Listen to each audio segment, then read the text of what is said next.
And उसके बदले बादशाह अकबर उनको कुछ इनाम भी देते थे। ऑटोमन एम्पायर के अंदर भी हमें एक मार्शल स्पोर्ट नज़र आता है। जो इस्लामिक सोसाइटी थी वो वर्ल्ड स्टेज पर मिलिट्री के मामले में काफ़ी ज़्यादा एक्टिव थी। जब कोई सोसाइटी मिलिटरीली एक्टिव होती है तो उसके अंदर invasions, defence and martial arts जैसी चीज़ें बहुत ज़्यादा इन्वॉल्व हो जाती हैं। मुस्लिम हिस्ट्री के अंदर मार्शल आर्ट्स कई जगहों पर इस्तेमाल हुए हैं। तो इसके कई सारे हमें एग्जांपल्स दिखते हैं। मामलुक सोल्जर्स से लेकर जानिसरीज तक मुस्लिम्स मार्शल आर्ट्स के अंदर एंड मार्शल साइंस के अंदर काफ़ी ज़्यादा एक्टिव थे। ये कोई सरप्राइज़ नहीं होना चाहिए कि मुस्लिम्स ने अपने खुद के भी बहुत से मार्शल आर्ट टेक्निक्स डेवलप किए होंगे।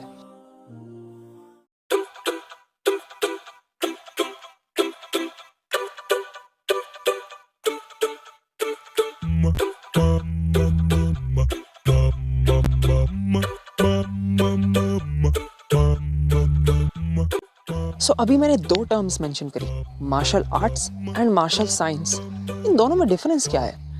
अगर हम मार्शल आर्ट्स की बात करें तो आर्ट्स अपने आप में ही एक ऐसे सब्जेक्ट के ग्रुप को कहते हैं जो विजुअल, ऑडिटरी एंड परफॉर्मेंस को एनालाइज करना, उनको अप्रिशिएट करना एंड उनको क्रिएट करना सीखते हैं। ऑन दी अदर हैंड अगर हम साइंस की बात करें तो साइंस ऐसे ग्रुप ऑफ सब्जेक्ट्स को कहते हैं जो अपने आसपास की दुनिया को ऑब्जर्व, एक्सपेरिमेंट एंड एनालाइज करके एक कंक्लूजन निकालते हैं और उसको स्टडी करते हैं।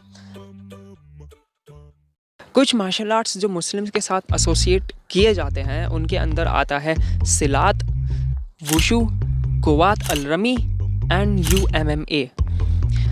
ऑटोमन एम्पायर के अंदर भी हमें एक मार्शल स्पोर्ट नज़र आता है जिसको कहते हैं मतराक।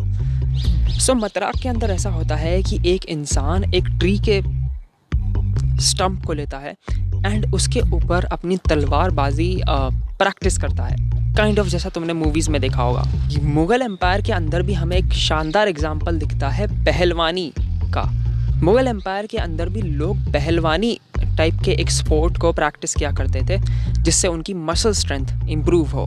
पहलवानी जो स्पोर्ट था वो इंडिया के मल्ला युद्धा एंड पर्शिया के वर्जिश बस्तानी का मिक्स कहा जाता है उसको।